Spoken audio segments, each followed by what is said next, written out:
Jūs kas esat? Aš esu kaverka ir verdu pačią skaniausią kavą dvare. Šiuo metu šiam dvare mes pristatom, iš kokių indų tuo laikotarpiu buvo geriama. Tai matot, yra porcelianiniai indai, puodelis ir būtent kavinukas aukšti, labai gražiai dekoruoti. Beje, ar žinot, ką šitie ženklai reiškia? Čia žirklės? Taip, ir čia žirklės. Ne žirklės čia kardai, saksofonijos. Šitas porcelianas yra. Kavytę skrudinam patys, skaniausia šviežiai skrudinta, malta taip pat šįryt. Grietinėlę reikia į kavytę pilti kuo riebesnę. Tai kaverka rytais bėgdavo ieškoti riebiausios grietinėlės į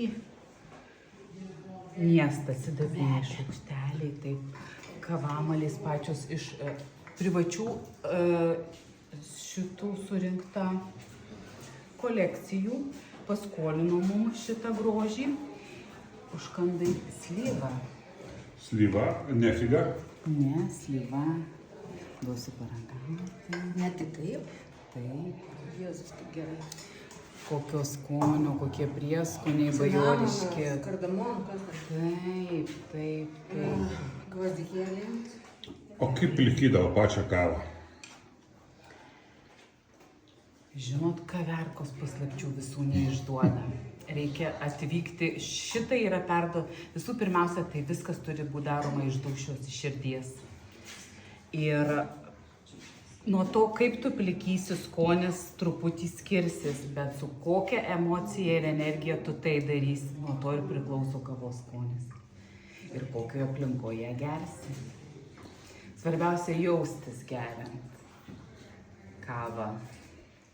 O buvo tais laikais jau latė, latytė, espreso. Moka buvo vadinama, nes tai buvo kavos šalis.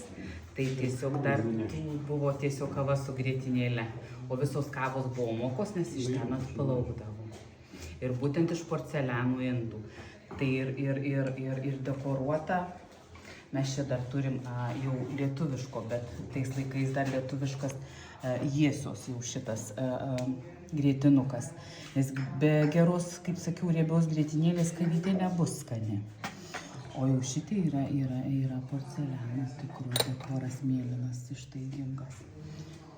Bet čia buvo ypatinga prabanga kava tais laikais. Taip, ypatinga prabanga ir ypatingai tiek pat indai brangus, iš kurių buvo geriama, tai jau buvo tikrai tavo bajoriškas lygmuo parodomas. Ta prasme, išlaikyti kaverką, atskirai paimtą žmogų, kuris rytais bėgtų grietinėlės į kaimuką, nebuvo lygis. Tai buvo lygis, nes nepaprastas tarnas, bet pati kaverka, atskiras žmogus atsakingas už kavos ruošimą. Tai jau tikrai buvo labai aukštas lygis ir skonis. Vėliau jau ir ponios darydavo kavas. Traktuodamos to, kad tik tai jos gali skaniai padaryti. Tų paslapčių labai daug tikrai neišpasakosiu. Ačiū.